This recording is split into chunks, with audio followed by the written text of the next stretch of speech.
পাঁচজন নবীকে আল্লাহ পাক শিরিক বেদাতের বিরুদ্ধে সবচেয়ে বেশি সংগ্রাম করে, বেশি পরীক্ষার, জাতির সামনে বেশি অপমান, বেশি কষ্ট, বেশি নির্যাতন যে পাঁচজন নবী সহ্য করেছিলেন জাতির কাছ থেকে, পাঁচজন নবী বেশি কষ্ট করেছে দ্বীনের চারা এই পৃথিবীতে রোপণ করার জন্য। একজন হচ্ছেন হযরত নূহ আলাইহিস সালাম।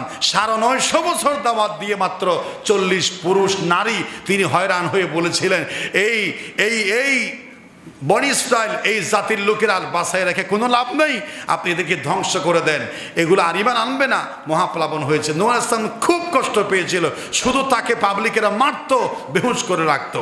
২ নাম্বার বেশি কষ্ট করেছিলেন দিন প্রচারের জন্য হযরত ইব্রাহিম। ৩ নাম্বার হচ্ছেন মূসা আলাইহিস সালাম।